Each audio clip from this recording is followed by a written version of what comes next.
Welcome to another Sunday WOAY ABC4 Community Forum, where we talk to community leaders and local success stories to discuss important information that affects Southern West Virginia. I'm your host, Brandy Lawrence. And as always, we have yet another distinguished guest. Oak Hill City Council member Dave Perry joins us this morning. Thank you so much for being here with us. Thank you, Brittany, for this opportunity. Oh, no problem. Thank you for being here once again.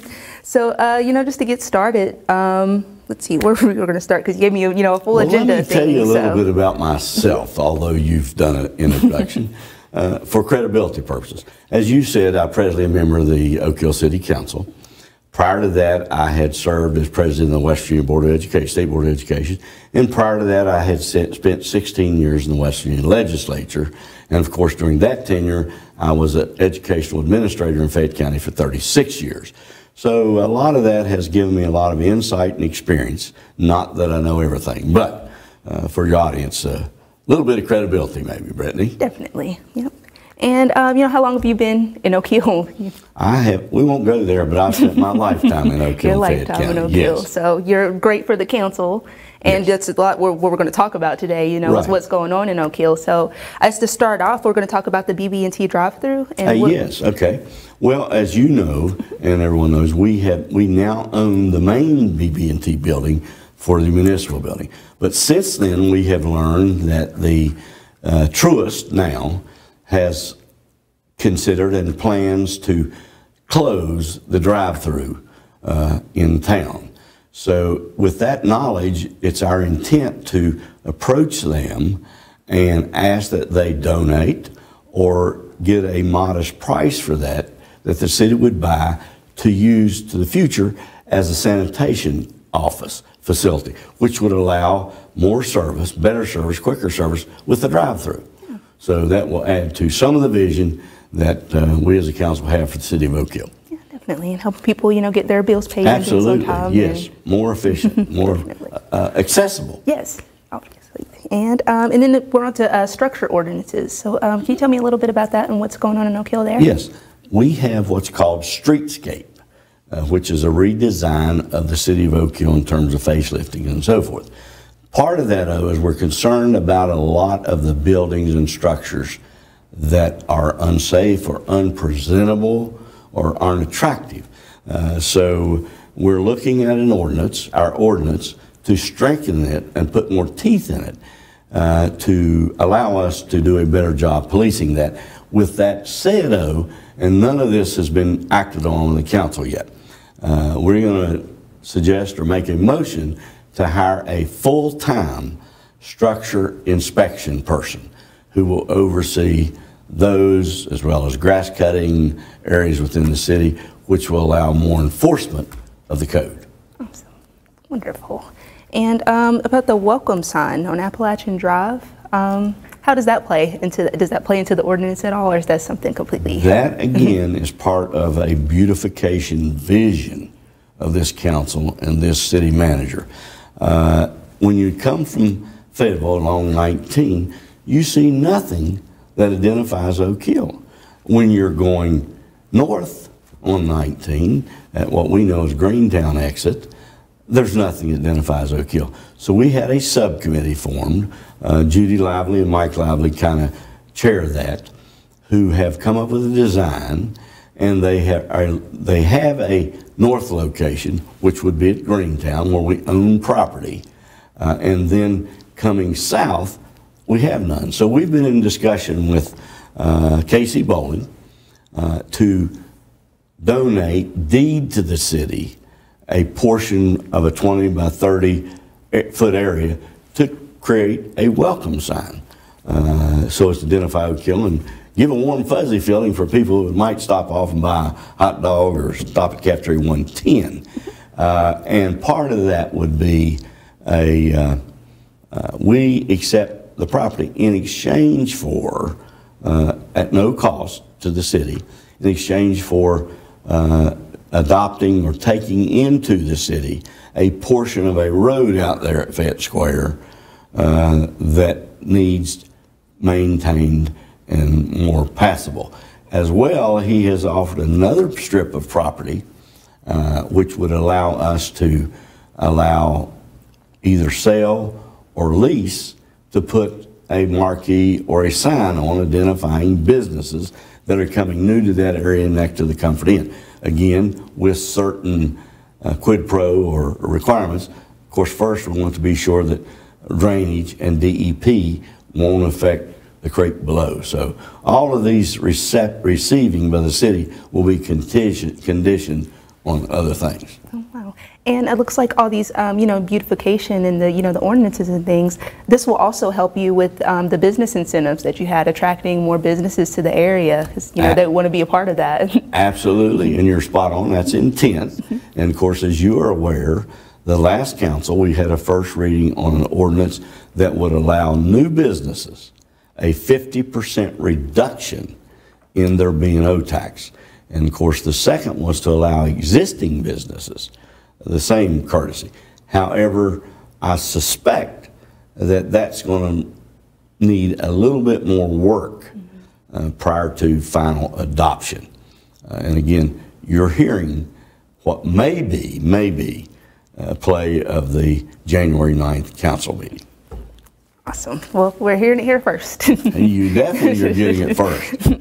And let's talk about the required ordinance on the roads. So what does that entail? Presently, we are required to have proposed ordinances, presented at 2 different meetings before adoption. So presently, we meet only 1 time a month. And that makes it very difficult, not as efficient, and kind of slows down a process. So the proposal is, if it is musters legal review, to reduce from 2 readings to 1. And of course, that would require an amendment to our charter. And then with a charter amendment or change, you have to hold a public meeting. So that again will allow the council, with the vision this council has and the progression and progress that's been made, to move more judiciously into new areas and other ventures. Definitely. And speaking of new ventures, we were talking a little bit, before we started about the park. Yes. About what you're going to do there. So. Yes. Well, there are 3 major projects that have been undertaken and have been funded. And they've been on the table probably 8 years or more. One is Virginia Avenue sidewalks. The second is lighting for the walking trails.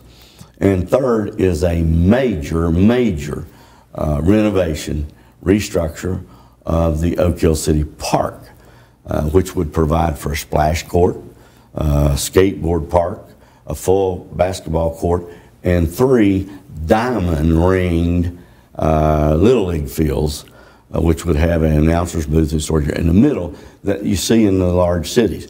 However, what we are asking and looking for is for the Oak Hill United Methodist Church or the Lewis Foundation to either deed to the city with a reversionary clause what's known as the Senior League field, which is directly behind the Little Center, what we all know in this area as the past Armory, or to give us a long-term lease, which would allow us to invest taxpayer city monies to the length that amortizes the investment, which would make it a much larger facility, provide for additional parking. And of course, we met with the trustees of the church and the Lewis Foundation, and kind of discussions are ongoing, and that would enhance what we're doing at the park. If by chance we don't get it, we still will proceed, just have to scale down the size of the different things we want to place in the park. Definitely. Either way, I feel that it will be a great addition to the city. Yes. And also the Parking. Yes. We, for the last 2 months, asked for a review of parking of certain streets within the city. For several reasons: public safety, the ability to service those streets in inclement weather, where there's parking on both sides of the street, and the snowplow kind of has to play a zigzag pattern. So with that in mind, one particular area, which is kind of a main street to Bunker Hill, Central Avenue, it was brought to our attention from a constituent, an entrepreneur in that area, who has that the Central Avenue area is kind of congested, which was also brought to our attention by our fire chief, that it's a safety hazard in terms of trying to round a corner there with fire trucks. And we've been fortunate, so I'm told, not to have hit someone or have someone hit a fire truck. So the proposal will be to move the parking from the right side down to Park Street to require it all on the left. And those entrepreneurs who have apartment buildings there, most of them, or one of the ones, have parking behind. Now, maybe as a caveat, the council, 6 other members, will or will not accept or listen to an idea that we put a 15-minute parking area on the right side as a convenience for people to unload or load groceries, which then it will require enforcement by the apartment owners if that stays, as well as the city police. In other words, community effort, cooperation. Definitely. And it looks like all this is, working together, just to make everything better. The structure ordinance, the parking, the new park, all of it working together to just make Oak Hill better. And each of these entities that are being considered by the council have created committees of community people and leaders who have yielded input. Just as this Thursday at 9 o'clock, we formed or endorsed an economic development coordinator last year. Since then, the position has been vacated. And this subcommittee on Thursday that is composed of the city manager, council representative, and business entrepreneurs are going to redefine, redescribe this position, and probably about February we'll re-advertise for an economic development coordinator, which, as you said earlier, we need business in Oak Hill. Absolutely. Yeah. And for anybody that wants more information about what the city council is doing, can you come here and give us a phone number or somewhere they can contact you? Or? Yes. You would contact the Oak Hill City Hall. Let me look here very quickly and give you the Oak Hill City Hall number, which they really will appreciate. So, if that's all right, if we have time. And, okay, it is 304-469-2820. Gotcha. All right. All right.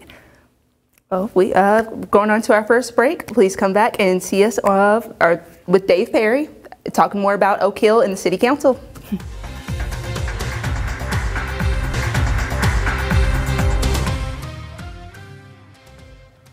All right, welcome back to another Sunday WOAY Community Forum. We are here with City Council member Dave Perry, and we're about to get into some state things. We're coming up on the 86th session of the legislature composition. Well, we're going to talk about the legislature composition in the 86th session coming up. Could you give me more information about that? Certainly, Brittany.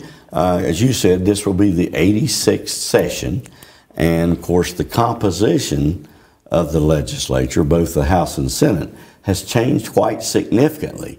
The Senate, for example, has 17 districts, 34 senators who represent 3 Democrats and 31 Republicans.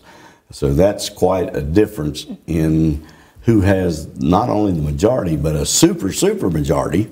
And a lot of those who are now Republicans were Democrats when they were elected. Also in the House, there are 67 districts, 100 members, and this is the first time in a change that reflects single delegate districts. Before that, there were single and multiple delegate districts. but the previous legislature chose to do single delegate districts. And there are 12 Democrats and 88 Republicans. And that list on their website has not changed. So the numbers they reflect, that meaning the legislature, are the previous.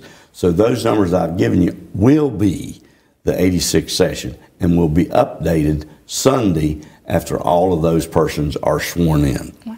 Right. And how do you think this has impacted, our state, like this type of, imbalance kind of? Well, I think it's yet to be seen. Yeah. I think the point you make, imbalance, theoretically our government is set up on a check and balances. And unfortunately, when things get lopsided or imbalanced, as you may have said, it may become, what can I say, more one-sided. However, hopefully, not hopefully, all those persons there, their intent is to work for the betterment of the state of West Virginia. And in the past, of course, when there were a balance of Democrats and Republicans or Republicans and Democrats, the body, not necessarily the majority, but the minority body or party was able to stop, intervene, or play a large part in changing some of the legislation. But with this supermajority, the minority party's ability, they have no platform. The only position that I understand that they will be taking is watch and see and be a voice but the ability to stop or amend or change, the minority party will not have. Yeah. It'll be interesting to see. It will, like I said, it's wait and see. Yeah. And hopefully, as I said, it will be in the interest of the entire state and citizenry of West Virginia. Yeah. And speaking of which, because that'll be a good segue into the DHHR, who also, takes care of the state. Was it the 3rd Division you were speaking of? As I said, the Democrat Party has no platform. They have no agenda other than watch, participate. And of course, the majority party, the Republican Party, it's been very difficult to gain insight into their agenda. They're kind of holding back to introduce it totally at the first of the session. So I've been able to get some topic areas, but not a whole lot of information. And of course, a lot of what I'm about to say, we've read in the newspaper, but there haven't been a lot of specifics. As you said, DHHR was last year and will be a single priority this year, as I understand, where the DHHR will be divided into 3 different agencies. Now, I have not found out. I've dug, I've pried, I've listened what those 3 different distinct divisions or agencies will be. But definitely that will be a #1 agenda item, as I understand. Definitely. And then we're going to segue into the Rebrand Hope. What is that? All right, the Hope Scholarship yes. is monies that are been made available to persons who would self-educate, homeschool, private schools, so forth, charter schools. And what they're looking at and discussing is to rebrand it in the sense of some more accountability, such as literacy rates, because as they have left the regular public school system, there wasn't a whole lot of requirement in terms of test performance, attendance, participation, and expenditures of that money. So again, I could be an error, but as I understand, there will be an effort to rebrand, and also what's become a factor and consideration. Now, whether this will be addressed, I don't know, but these monies that supported the Hope Scholarship came from the state aid formula, which finances each county. And as a student leaves the public system and goes into home instruction or private school, that fundamentally basic figure of $5,000 comes out of the public school pot. So figure it up. You have 100 students leave. What are you talking about? 500,000? Which, how will that be offset to the local public boards of education? Which, with my experience, both as an educator and legislator, someone has to address refilling or backfilling that loss of money, or county boards of education will be forced to reduce programs and cutbacks, which then the general population educational system suffers. Definitely. So some of that is a personal opinion, but there will be an effort by the Republican Party as part of their agenda. I understand. Gotcha. Yeah, and I was going to ask you about that, how you felt about it personally, in regard to you being an educator as well, but you kind of answered it for me. Yeah.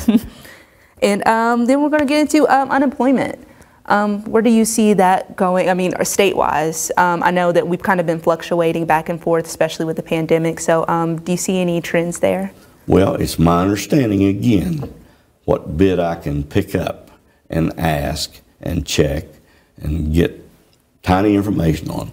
Right now, unemployment benefits are 26 weeks. I understand through the grapevine that perhaps those number of weeks will be reduced to 12 weeks.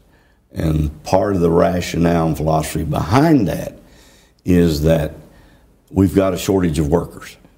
This will motivate persons to join the workforce sooner than they would have maybe before.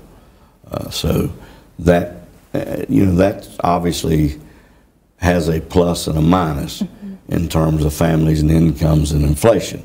But as I said, it's my understanding that that will be an agenda discussion item. Oh, absolutely. And PEIA, that's another big thing on everybody's minds. I know a lot of people talk about that often. So where do you kind of see that going statewide? Well, again, it's my understanding that PEIA will be a discussion, and that probably or possibly what's being discussed is that, of course, you heard it said that it will be funded at the same level. Premiums won't go up for the existing membership, but looking forward, forward-moving, PEIA will become privatized, where, as I understand it, where you will see like Blue Cross Blue Shield, Erie, those other agencies who will underwrite or write health insurance for public employees and retirees. So you have a large population that would be affected by that. And whether or not there would be a cost saving if that's done, it's yet to be determined. I don't know whether there's been a fiscal study done on it yet or not, but I would hope that it would be, which is ordinary and custom to the legislative process as they move forward. However, the thing that I found here was, usually when you got a fiscal note, the agency prepared it. Well, the fox in the hen house sometimes. So at one point, there was a proposal, a separate agency or entity to do fiscal notes, which we're way out in the reeds on this at this point. But hopefully that'll be a consideration as well. Yeah, that'd be a suggestion I'd make to the 86th legislature. Obviously, well, I hope they're watching right now. And sure, get a couple of ideas there. Yeah, and hopefully that generates cost savings for them, because a lot of state employees are getting PEIA. Absolutely, absolutely, yes, and retirees, yes, and retirees, yes, definitely. And of course, the other item that I have been told or gathered is that they're going to look again at reapportionment of judges and magistrates, meaning, for example, Fayette County has 2 circuit judges and 4 magistrates. Now, having said that, it's my information that Fayette County will not be reduced, but there are other counties probably who their number of judges could be reduced and number of magistrates, and or shared with other counties. And that's been discussed at some time too. And I do know the legislature has looked at numbers in terms of caseloads and so forth that those judges and magistrates service. And as well, I understand the governor is proposing, which this I wonder why that judges become partisan judges, where previously the move has been to make a lot of these officers or offices nonpartisan. So that, I understand that's the governor's suggestion. So other than that, what else is on the agenda for the majority party, supermajority party? It's, as I said, they're keeping it really close wraps. But if I might go back to the city while we're talking about elections, there is also a proposal that the city switch to the county commission or the county clerk to oversee elections in the future and hold them in conjunction with either the off-year election or the presidential election. Which that again, if that charter change is suggested or adopted by the council, will require a public meeting, and if one citizen objects to it, then it will have to be put on the ballot in June. Wow. Which is quite interesting. Do I think it will be more efficient? Yes. Do I think it will be cost effective? Yes. Do I think it will allow for greater voter participation? Yes, because in the past we've had 200 or 300 people vote, where in general and primary elections the numbers goes up, even though 38% is pitiful. Definitely interesting to see. And if you could give it one more time, their number to the Oak Hill City Council so people can call and catch up with you all. You didn't expect me to remember that, did you? 304-469. Oh, sorry, we're out. That's quite all right. 304-469-28.